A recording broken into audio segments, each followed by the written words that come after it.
महत्वपूर्ण है। आपको बता दें कि आज के क्लास में हम लोग कवर करेंगे हिस्ट्री के महत्वपूर्ण क्वेश्चन जो प्रीवियस ईयर में बार बार ये क्वेश्चन पूछे जाते हैं। और आपको बता दें कि जितने सारे इसमें क्वेश्चन जो है सेलेक्ट किया गया है कई अनुभवी शिक्षकों द्वारा मिलकर के यानी सिलेक्ट किया गया है। आपको बता दें कि इसमें आपको साथ में ये भी पता चल जाएगा कि आपका जो है 2023 का जो पैटर्न रहने वाला है वो किस प्रकार का आपका पैटर्न रहने वाला है। और आपके लिए सुनहरा अवसर ये आ गया इसमें कि 60% क्वेश्चन आपको जो है इस वीडियो से आपको यानी देखने को मिलेंगे सीधे आपके एग्जाम में।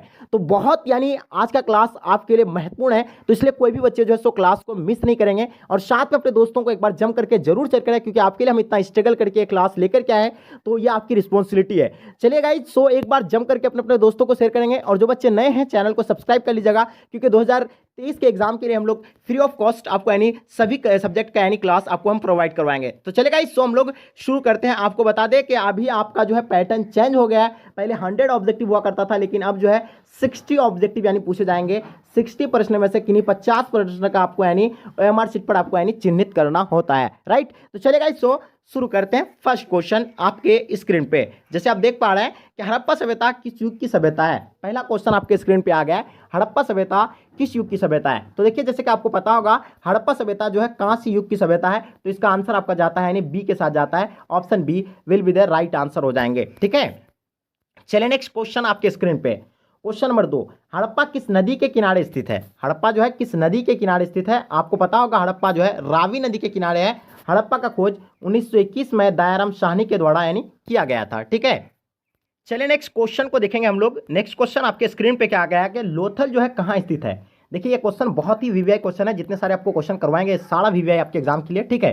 तो आपको एक एक क्वेश्चन को अच्छे से रट लेना है एकदम, ठीक है। तो 3 नंबर क्वेश्चन का आपको आंसर बताना है कि लोथल जो है ये सो कहाँ पे स्थित है। तो लोथल जो आपका यानी गुजरात में स्थित है, यानी ऑप्शन आपका ए राइट आंसर हो जाएंगे। बहुत सारे बच्चे जो है कंफ्यूज कर जाते हैं, अक्सर लोथल को कभी कभी राजस्थान कर देते हैं और कालीबंगान को जो है गुजरात कर देते हैं। तो आपको बता दें लोथल जो आपका यानी गुजरात में स्थित है और कालीबंगान जो आपका यानी राजस्थान में स्थित है, ठीक है। तो ये जो है कोई भी बच्चे मिस नहीं करेंगे, ठीक है। चलिए बहुत बढ़िया, तो इसका आंसर आपका ए के साथ जाता है। Option A will be the right answer हो जाएंगे। चलिए बात करते हैं क्वेश्चन नंबर 4 आपके स्क्रीन पे, मोहनजोदड़ो का उत्खनन किया था किसने। देखिए, मोहनजोदड़ो का जो उत्खनन कराया था तो किसने कराया था, यानी राखलदास बनर्जी ने किया था, यानी RD बनर्जी। और आपको बता दें राखलदास बनर्जी ने कब किया था मोहनजोदड़ो का उत्खनन, 1921 में किया था, ठीक है। और वे भी किस नदी के किनारे, यानी 1922 में किया था, सॉरी। हड़प्पा का खोज 1921 में किया गया था, मोहनजोदड़ो का खोज 1922 में। दयाराम साहनी ने राखलदास बनर्जी ने 1922 में किस नदी के किनारे, सिंधु नदी के किनारे, ठीक है। यानी उसको सिंधु नदी के किनारे जो है मोहनजोदड़ो यानी स्थित है, ठीक है। नेक्स्ट क्वेश्चन देखिएगा, क्वेश्चन नंबर 5 आपके स्क्रीन पे, वैदिक सभ्यता के संस्थापक जो है कौन थे, यानी वैदिक सभ्यता के संस्थापक के बारे में बताना है। 5 नंबर सवाल का आपका आंसर क्या हो जाएगा। तो देखिए, वैदिक सभ्यता के जो संस्थापक थे तो आर्य लोग थे, ठीक है। यानी ऑप्शन आपका सी जो है सो बिल्कुल राइट आंसर हो जाएंगे। 5 नंबर क्वेश्चन का आंसर आपका C will be the right answer हो जाएंगे। चलिए बात करते हैं क्वेश्चन नंबर 6 आपके स्क्रीन पे, भारत का नेपोलियन कहलाता है, यानी भारत का नेपोलियन जो है सो किसे कहते हैं। तो आपको पता होना चाहिए भारत का नेपोलियन समुद्रगुप्त को कहा जाता है, यानी ऑप्शन आपका बी बिल्कुल एब्सोल्युटली सो राइट आंसर हो जाएंगे। नेक्स्ट क्वेश्चन देखिएगा, क्वेश्चन नंबर 7 क्या कहलाता है कि सांची का स्तूप कहाँ स्थित है। देखिए, सांची का स्तूप के बारे में आपको पता होगा कि मध्य प्रदेश के रायसेन जिला में स्थित है। कहाँ पे, मध्य प्रदेश के रायसेन जिला में स्थित है, यानी ऑप्शन आपका सी बिल्कुल एब्सोल्युटली सो करेक्ट आंसर हो जाएंगे। नेक्स्ट क्वेश्चन देखिएगा, क्वेश्चन नंबर 8 आपके स्क्रीन पे, नगरीय सभ्यता के नाम से जाना जाता है, यानी नगरीय सभ्यता के नाम से जो है कौन सा सभ्यता जाना जाता है। तो आपको पता होगा कि हड़प्पा सभ्यता एक नगरीय सभ्यता है जो त्रिभुजाकार क्षेत्र में फैला हुआ है, राइट। और ये जो है जो वैदिक सभ्यता जो था यानी क्या था, वो ग्रामीण सभ्यता था, ठीक है। तो इसका आंसर आपका जाता है B will be the right answer हो जाएंगे। चलिए बात करते हैं क्वेश्चन नंबर 9 आपके स्क्रीन पे, प्रारंभिक वैदिक काल की अवधि थी, यानी प्रारंभिक वैदिक काल की जो अवधि थी तो वो क्या था। 9 नंबर क्वेश्चन का आपको आंसर बताना है मेरे डियर स्टूडेंट। तो देखिए, इसका आंसर की अगर बात करें तो 1500 ईस्वी से 1000 ईस्वी पूर्व, यानी ऑप्शन आपका डी बिल्कुल एब्सोल्युटली राइट आंसर हो जाएंगे। चलिए बात करते हैं क्वेश्चन नंबर 10 आपके स्क्रीन पे, अकबर ने किस साल में दीन इलाही धर्म चलाया था। तो देखिए, अकबर के बारे में आपको पता होगा, अकबर ने जो है 1581 में दीन इलाही धर्म चलाया था, ठीक है। यानी सभी धर्मों का अकबर ने जो अध्ययन किया, पता चला कि सभी धर्म में कुछ ना कुछ उसको कमियां दिखी, तो इसलिए वो एक धर्म की स्थापना किया जिसका नाम था क्या, दीन इलाही, जो 1581 में किया। कुछ दिन ये भी चला क्योंकि इसमें जो है हिंदू मुस्लिम दोनों को यानी एक साथ यानी लेकर चलने का ये मतलब इसमें कार्य कर रहा था, ठीक है, इसका सिद्धांत था। तो फिर कुछ दिन तक चला, उसके बाद फिर ये भी खत्म हो गया इसका। बात करते हैं क्वेश्चन नंबर 11 आपके स्क्रीन पे, शास्त्रों के अनुसार राज्य करने का अधिकार था, यानी शास्त्रों के अनुसार जो है राज्य करने का अधिकार, यानी राज्य जो है कौन कर सकता है सिर्फ, तो शास्त्र के अनुसार यानी क्षेत्रीय ही सिर्फ राज्य कर सकता था, यानी ऑप्शन आपका ए बिल्कुल परफेक्ट आंसर हो जाएंगे। चलिए बात करते हैं क्वेश्चन नंबर 12 आपके स्क्रीन पे, कार्ल के चैत्य का किससे यानी निर्माण करवाया, यानी कार्ल के चैत्य का किससे निर्माण करवाया, 12 नंबर सवाल का आपको आंसर बताना है। तो डियर स्टूडेंट्स का आंसर आपका यानी पहाड़ी चट्टानों से, यानी ऑप्शन आपका बी बिल्कुल परफेक्ट आंसर हो जाएंगे। चलिए बात करते हैं क्वेश्चन नंबर आपके स्क्रीन पे 30 नंबर क्वेश्चन क्या कहलाता है कि बुद्धों के लिए सबसे पवित्र स्थल कौन सा है। तो देखिए बुद्धों के लिए जो सबसे पवित्र स्थल अगर माना जाता है तो उसका क्या है, स्तूप माना जाता है। ठीक है, इसका आंसर आपका क्या हो जाएगा, यानी ऑप्शन आपका ए बिल्कुल राइट आंसर हो जाएंगे। स्तूप आपको समझ में आ गया होगा, यानी स्तूप इस टाइप का होता है। ठीक है, यानी स्तूप बना होता है। चलिए नेक्स्ट क्वेश्चन देखिएगा आपके स्क्रीन पे, क्वेश्चन नंबर 14 आपके स्क्रीन पे, रज्जमनमा के नाम से किस ग्रंथ का फारसी अनुवाद किया गया है। तो देखिए रज्जमनमा के नाम से जो फारसी अनुवाद जो किया गया है वो महाभारत का किया गया है। और आपको पता होगा महाभारत का युद्ध यानी 1526 में सॉरी महाभारत का युद्ध यानी कितना दिन तक चला था, यानी 18 दिनों तक चला था। और ये कहाँ पे, यानी कुरुक्षेत्र के मैदान में चला था। ठीक है, नेक्स्ट क्वेश्चन देखिएगा आपके स्क्रीन पे, क्वेश्चन नंबर 15 बताइएगा गुलबदन बेगम ने किसके आग्रह पर हुमायूंनामा लिखा था।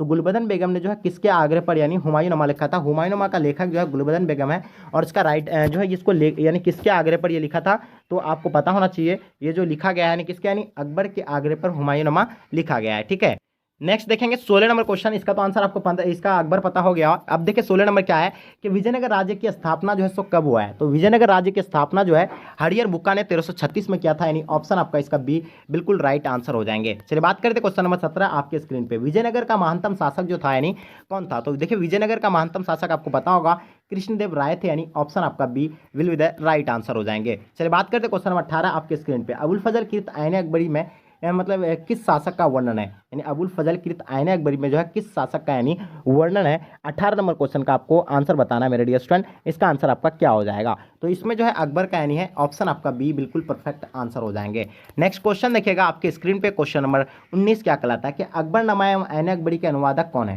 यानी अकबरनामा एवं आईन अकबरी के अनुवादक जो है सो कौन है। तो आपको पता होना चाहिए वेवरिन भी है, यानी जेरेंट भी है, ब्लैकमैन भी है, सभी है। तो इसका आंसर आपका जाता है इनमें से सभी, यानी ऑप्शन आपका डी बिल्कुल परफेक्ट आंसर हो जाएंगे। 20 नंबर क्वेश्चन आपके स्क्रीन पे, राजकुमार दारा का संबंध जो है किससे है, किससे था, चिश्ती से था, कादरी से था, सुराबादी, या इनमें से सभी से। तो देखिए राजकुमार दारा का जो संबंध है तो ये किससे आपको पता होना चाहिए, बिल्कुल परफेक्ट आंसर इसका क्या हो जाएगा, ऑप्शन आपका क्या हो जाएगा, बिल्कुल करेक्ट आंसर आपका सुराबादी, यानी ऑप्शन आपका जो है sorry option C will be the right answer हो जाएंगे। ऑप्शन सी यानी कादरी से, सॉरी ऑप्शन सी कादरी यानी राइट आंसर हो जाएंगे। चलिए बात करते हैं क्वेश्चन नंबर 21 आपके स्क्रीन पे, सूफी मत फिरदौसी शाखा निम्न में से कहाँ सबसे अधिक पनपी। सूफी मत की फिरदौसी शाखा जो है सबसे अधिक जो है सो कहाँ पे पनपी, तो आपको पता होगा ये बिहार में सबसे ज़्यादा पनपा है, यानी ऑप्शन आपका डी बिल्कुल परफेक्ट आंसर हो जाएंगे। नेक्स्ट क्वेश्चन देखिएगा आपके स्क्रीन पे, इब्न बतूता किस देश का यात्री था, यानी इब्न बतूता किस देश के यात्री था ये बताइए। तो इसका राइट ऑप्शन की अगर हम बात करें तो इसका आंसर आपका मोरक्को, यानी ऑप्शन आपका ए बिल्कुल परफेक्ट आंसर हो जाएंगे, यानी ऑप्शन आपका A will be the right answer हो जाएंगे। मध्ययुगीन यात्रियों का सरताज जो है किसे कहा जाता है, मध्ययुगीन यात्रियों का सरताज जो है सो किसे कहा जाता है। 23 नंबर क्वेश्चन का आपको आंसर बताना है। तो देखिए मध्ययुगीन यात्रियों का सरताज जो है मार्क पोलो को कहा जाता है, यानी ऑप्शन आपका बी बिल्कुल परफेक्ट आंसर हो जाएंगे। ठीक है, नेक्स्ट क्वेश्चन देखिएगा आपके स्क्रीन पे, हुमायूं के दरबार में कौन सी अफ्रीकी यात्री भारत आया था, यानी हुमायूं के दरबार में कौन अफ्रीकी यात्री भारत आया था बताइएगा। 24 नंबर सवाल का आंसर आप बताइएगा। ठीक है, तो देखिए हुमायूं के दरबार में कौन अफ्रीकी यात्री भारत आया था, तो इनमें से कोई नहीं इसका आंसर होगा। 24 का आंसर आपका D will be the right answer हो जाएंगे। 24 का आंसर आपका क्या हो जाएगा, यानी option D will be the right answer हो जाएंगे। चलिए बात करते हैं क्वेश्चन नंबर 25 आपके स्क्रीन पे, तुझके जहांगीरी की रचना किसने की, यानी तुझके जहांगीरी की जो रचना जो है सो किसने की, तो आपको पता होगा इसका आंसर आपका जहांगीर हो जाएगा, यानी ऑप्शन आपका सी बिल्कुल परफेक्ट आंसर हो जाएंगे। चलिए बात करते हैं क्वेश्चन नंबर 26 आपके स्क्रीन पे, अकबर यानी अकबर का बाजिर कौन था, यानी अकबर का जो बाजिर था वो कौन था आप बताइए। 26 नंबर सवाल का आप बताएंगे। ठीक है, तो अकबर का बाजिर यानी बेरम खां था, यानी ऑप्शन आपका ए राइट आंसर हो जाएंगे। जब 1556 में ये गद्दी पर जैसे बैठा था उसका बाजिर यानी बेरम खां था। ठीक है, चलिए नेक्स्ट क्वेश्चन देखिएगा आपके स्क्रीन पे, क्वेश्चन नंबर 27, कार्नवालिस कोड कब बना, यानी कार्नवालिस कोड जो है सो ये कब बना है, तो आपको पता होना चाहिए कार्नवालिस कोड 1793 को बना था, यानी ऑप्शन आपका बी बिल्कुल परफेक्ट आंसर हो जाएंगे। चलिए क्वेश्चन नंबर 28 आपके स्क्रीन पे, जमींदार प्रथा भारत के किस राज्य में लागू हुआ, यानी जमींदारी प्रथा जो है भारत के किस राज्य में लागू हुआ, बंगाल में, मद्रास में, बम्बई में, इनमें से कोई नहीं। तो देखिए जमींदारी प्रथा जो भारत के किस राज्य में लागू हुआ था? 28 नंबर क्वेश्चन का अगर आंसर की बात करें तो ऑप्शन आपका क्या हो जाएगा? बिल्कुल ए राइट आंसर हो जाएंगे, option A will be the right answer हो जाएंगे। नेक्स्ट क्वेश्चन देखिएगा आपके स्क्रीन पे, 18 सुल्तान के विद्रोह के समय भारत का गवर्नर जनरल कौन था? बताएंगे 29 नंबर क्वेश्चन का, 18 सुल्तान के विद्रोह के समय भारत का गवर्नर जनरल कौन था? जल्दी बताएंगे फटाफट। तो देखिए इसका आंसर जो होगा आपका यानी ऑप्शन आपका बी यानी राइट आंसर हो जाएंगे, कैनिंग यानी option B will be the right answer हो जाएंगे। चलिए बात करते हैं क्वेश्चन नंबर 30 आपके स्क्रीन पे, कैनिंग से ठीक पहले भारत का गवर्नर जनरल कौन था? यानी कैनिंग से ठीक पहले भारत का गवर्नर जनरल कौन था? 30 नंबर सवाल का आंसर क्या होगा? तो इसका आंसर आपका हो जाएगा यानी डलहौजी, ऑप्शन आपका B will be the right answer हो जाएंगे। ठीक है, नेक्स्ट क्वेश्चन देखेंगे आपके स्क्रीन पे, क्वेश्चन नंबर 31, प्लासी की लड़ाई किसके किसके बीच हुआ था? देखिए प्लासी का जो लड़ाई जो है 1757 में हुआ था, आपको पता होगा कितना हुआ था यानी 1757 में, और ये किनके किनके बीच हुआ था ये चीज़ भी आपको पता होना चाहिए। तो ये जो है यानी क्लाइव और सिराजुद्दौला के बीच हुआ था, यानी ऑप्शन आपका ए बिल्कुल परफेक्ट आंसर हो जाएंगे। नेक्स्ट क्वेश्चन देखिएगा, क्वेश्चन नंबर 32 आपके स्क्रीन पे, बंगाल का सर्वप्रथम गवर्नर कौन बना? यानी बंगाल का सर्वप्रथम गवर्नर कौन बना? 32 नंबर क्वेश्चन का आंसर बताना है। तो देखिए इसमें जो बना था यानी क्लाइव बना था, ऑप्शन आपका ए बिल्कुल परफेक्ट आंसर हो जाएंगे। ठीक है, नेक्स्ट क्वेश्चन देखिएगा, क्वेश्चन नंबर 33 आपके स्क्रीन पे, सिराजुद्दौला के बाद बंगाल का नवाब कौन बना? यानी सिराजुद्दौला के बाद जो है बंगाल का नवाब कौन बना है ये चीज़ बताइए। तो देखिए इसके बाद जो बना था मीर जाफर बना था, यानी ऑप्शन आपका बी बिल्कुल एब्सोल्युटली सो राइट आंसर हो जाएंगे। चलिए बात करते हैं क्वेश्चन नंबर 34 आपके स्क्रीन पे, गेटवे ऑफ इंडिया का निर्माण कब हुआ था? यानी गेटवे ऑफ इंडिया का निर्माण जो है 1911 में हुआ था, ये चीज़ आपको पता होगा, और ये जो स्थित है यानी गेटवे ऑफ इंडिया मुंबई में स्थित है, राइट। अब नेक्स्ट क्वेश्चन देखिएगा 35 नंबर क्वेश्चन, दारा एवं शाहजहाँ के पास आगरा में रहती थी, यानी दारा एवं शाहजहाँ के पास जो है सो आगरा में यानी कौन रहती थी ये बताइए। 35 का आपका आंसर क्या हो जाएगा? यानी जहांआरा हो जाएगा, ऑप्शन आपका ए बिल्कुल परफेक्ट आंसर हो जाएंगे। नेक्स्ट क्वेश्चन देखिएगा, क्वेश्चन नंबर 36 आपके स्क्रीन पे, बाबर चंकेज खां का कौन सा वंशज था? यानी बाबर जो है चंकेज खां का कौन सा वंशज था? 36 नंबर सवाल का आंसर बताइए, बहुत ही मोस्ट इंपॉर्टेंट क्वेश्चन है। ठीक है, तो इसका अगर आंसर की बात करें तो इसका आंसर आपका 14वां वंशज था, यानी ऑप्शन आपका डी बिल्कुल परफेक्ट आंसर हो जाएंगे। चलिए बात करते हैं क्वेश्चन नंबर 37 आपके स्क्रीन पे, गुलबदन बेगम कौन थी? नर्तकी थी, गायिका थी, लेखिका थी या नायिका? तो देखिए गुलबदन बेगम जो थे यानी कौन थी आपको पता होगा, यानी क्या थी वो लेखिका थी, यानी ऑप्शन आपका सी बिल्कुल परफेक्ट आंसर हो जाएंगे। 37 का आपका आंसर आपका क्या हो जाएगा? बिल्कुल ऑप्शन सी राइट आंसर हो जाएंगे। ठीक है, चलिए नेक्स्ट क्वेश्चन देखेंगे आपके स्क्रीन पे, हुमायूं का भाई कौन था? कामरान था, अस्करी था, हिंदाल था या उपयुक्त सभी था? तो 38 नंबर क्वेश्चन का आप आंसर बताइएगा, इसका आंसर आपका क्या हो जाएगा? तो देखिए 38 नंबर क्वेश्चन की अगर हम बात करें तो हुमायूं का भाई जो था यानी इनमें से सभी था, उपयुक्त सभी, कामरान भी था, अस्करी भी था, हिंदाल भी था, यानी राइट आंसर आपका जाता है ऑप्शन डी बिल्कुल परफेक्ट आंसर हो जाएंगे। ठीक है, नेक्स्ट क्वेश्चन देखेंगे आपके स्क्रीन पे, क्वेश्चन नंबर 39 देखिएगा, पानीपत का प्रथम लड़ाई जो है सो कब हुआ था? देखिए पानीपत का प्रथम लड़ाई 1526 ईस्वी में किसके बीच हुआ था? बाबर और किसके बीच हुआ था आपको पता होगा? बाबर और इब्राहिम लोदी के बीच हुआ था, जिसमें इब्राहिम लोदी को हराकर बाबर ने जो है मुगल वंश का नींव रखा था 1526 ईस्वी में। चलिए बात करते हैं क्वेश्चन नंबर 40 आपके स्क्रीन पे, कृष्णदेव राय का शासनकाल जो था यानी क्या था? 40 नंबर सवाल का आंसर बताइए, कृष्णदेव राय का शासनकाल के बारे में आपको बताना है। ठीक है, तो देखिए इसका शासनकाल जो था यानी 1509 से लेकर 1529 ईस्वी तक था, यानी ऑप्शन आपका ए जो बिल्कुल परफेक्ट आंसर हो जाएंगे। चलिए बात करते हैं क्वेश्चन नंबर 41 आपके स्क्रीन पे, अशोक का अभिलेख सर्वप्रथम किसने पढ़ा था? हवीलर ने, मार्शल ने, प्रिंसेप ने या उपयुक्त में से कोई नहीं?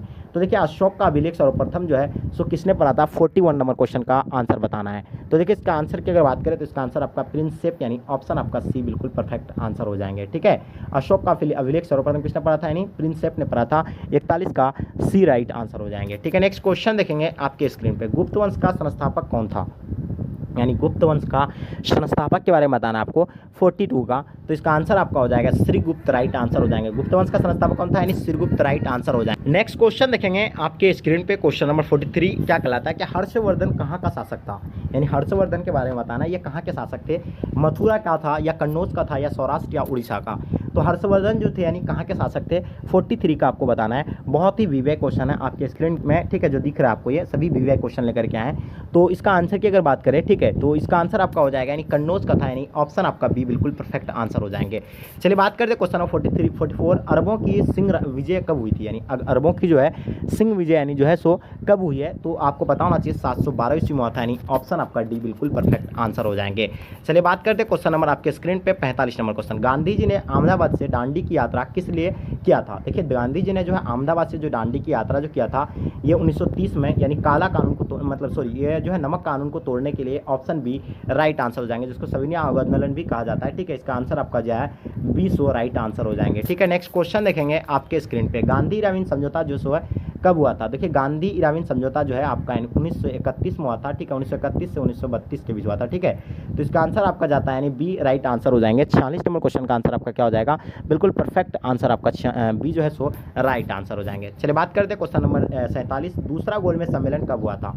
तो देखिए पहला गोलमेज सम्मेलन आपका 1930 में हुआ था, दूसरा आपका 1931 में, तीसरा आपका 1932 में, तो इसका आंसर आपका जाता है ऑप्शन बी बिल्कुल परफेक्ट आंसर हो जाएंगे। ठीक है, नेक्स्ट क्वेश्चन देखेंगे आपके स्क्रीन पे, मारो फिरंगी का नारा जो है सो किसने दिया था। भगत सिंह ने दिया था, मंगल पांडे ने, बोस ने, गांधी जी ने।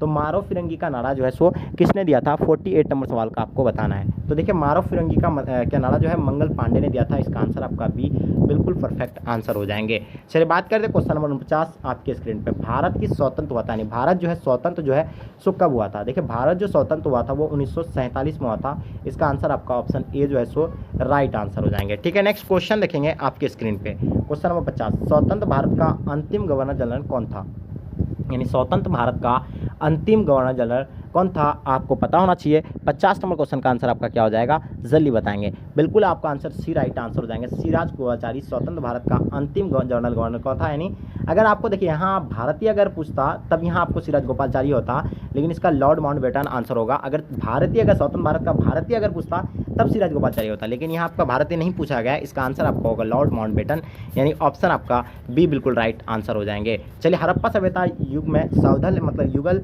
सावधान किस स्थल से मिला है। 51 नंबर क्वेश्चन का आपको आंसर बताना मेरे डियर स्टूडेंट। तो 51 नंबर क्वेश्चन के अगर आंसर की बात करें तो इसका आंसर आपका लोथल जो है आंसर बिल्कुल करेक्ट आंसर हो जाएंगे, ऑप्शन बी।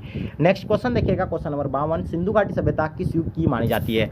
सिंधु घाटी सभ्यता जो है सो किस युग की मानी जाती है, तो आपको पता होगा सिंधु घाटी सभ्यता जो है कांस्य युग की मानी जाती है, ऑप्शन आपका सी राइट आंसर हो जाएंगे। उत्तर वैदिक काल की अवधि जो है ये क्या है, यानी उत्तर वैदिक काल की अवधि के बारे में बताना है 53 का। तो देखिए इसका काल हो जाएगा 1000 से 600 ईस्वी पूर्व, यानी ऑप्शन आपका सी बिल्कुल परफेक्ट आंसर हो जाएंगे। चलिए बात करते हैं क्वेश्चन नंबर 54, सिंधु घाटी सभ्यता की विशिष्ट वस्तु क्या थी, यानी सिंधु घाटी सभ्यता की विशिष्ट वस्तु के बारे में बताना है। 54 नंबर सवाल का आंसर आपका क्या हो जाएगा डियर स्टूडेंट, तो देखिए इसका आंसर आपका हो जाएगा मोहरे, यानी ऑप्शन आपका डी बिल्कुल परफेक्ट आंसर हो जाएंगे। नेक्स्ट क्वेश्चन देखिएगा क्वेश्चन नंबर 55, इंडिका के लेखक जो है कौन है। तो इंडिका के लेखक के बारे में पता होगा मैगस्थनीज है, ऑप्शन आपका बी बिल्कुल परफेक्ट आंसर हो जाएंगे। ठीक है, चलिए नेक्स्ट क्वेश्चन देखेंगे आपके स्क्रीन पे क्वेश्चन नंबर 56, गुप्त वंश के किस शासक को भारत का नेपोलियन कहा जाता है। गुप्त वंश के किस शासक को भारत का नेपोलियन कहा जाता है, तो डियर स्टूडेंट आपको पता होगा समुद्रगुप्त को जो है भारत का नेपोलियन कहा जाता है, ऑप्शन आपका बी बिल्कुल परफेक्ट आंसर हो जाएंगे। नेक्स्ट क्वेश्चन देखिएगा क्वेश्चन नंबर 57, प्राचीन भारत में धर्म की शुरुआत जो है सो किसने की है। देखिए प्राचीन भारत में जो धर्म की शुरुआत जो है वो किसने किया था, यानी अशोक के द्वारा यानी किया गया है, ऑप्शन आपका सी बिल्कुल परफेक्ट आंसर हो जाएंगे। चलिए बात करते हैं क्वेश्चन नंबर 58 आपके स्क्रीन पे, मनुस्मृति में कितने प्रकार का विवाह का उल्लेख किया गया है। तो देखिए मनुस्मृति के बारे में आपको पता होगा कि मनुस्मृति में जो है 8 प्रकार के विवाह का उल्लेख किया गया है, यानी ऑप्शन आपका सी बिल्कुल परफेक्ट आंसर हो जाएंगे। ठीक है, नेक्स्ट क्वेश्चन देखेंगे आपके स्क्रीन पे क्वेश्चन 59, महाभारत का युद्ध कितने दिनों तक चला था, यानी महाभारत का युद्ध जो है आपको पता होगा ये 18 दिनों तक चला था, यानी ऑप्शन आपका डी बिल्कुल परफेक्ट आंसर हो जाएंगे। ठीक है, चलिए नेक्स्ट क्वेश्चन देखेंगे, महाभारत में गंगा पुत्र के नाम से किसे जाना जाता है, यानी महाभारत में जो है गंगा पुत्र के नाम से किसे जाना जाता है। तो डियर स्टूडेंट आपको पता होगा महाभारत में गंगा पुत्र के नाम से भीष्म को जाना जाता है, यानी ऑप्शन आपका बी बिल्कुल परफेक्ट आंसर हो जाएंगे। यानी महाभारत में गंगा पुत्र के नाम से जो है भीष्म को जाना जाते हैं, यानी ऑप्शन आपका बी बिल्कुल परफेक्ट आंसर हो जाएंगे। ठीक है, चलिए डियर स्टूडेंट तो जैसे कि आपको पता होगा कि आप लोग का पैटर्न चेंज हो गया, यानी 60 ऑब्जेक्टिव तक यानी पूछे जाएंगे, जिसमें से आपको यानी 50 ऑमर सीट पर आपको यानी चिन्हित करना होता है। तो ये आपका सेट जो था यानी 60 तक हम लोग यानी कवर कर लिए हैं। तो डियर स्टूडेंट आई होप उम्मीद करता हूँ कि जितने सारे क्वेश्चन आपको हम करवाएं ये आपको याद हो गए होंगे क्लास में ही, और साथ में जो बच्चे याद नहीं हुआ जिसको अच्छे से आप नोट कर लीजिए, साथ में अपने दोस्तों को भी एक बार जम करके जरूर शेयर करें, क्योंकि आपके लिए हम इतना स्ट्रगल करते हैं तो ये आपको इतना चाहिए कि आपको कंजूसी नहीं करना चाहिए। ठीक है।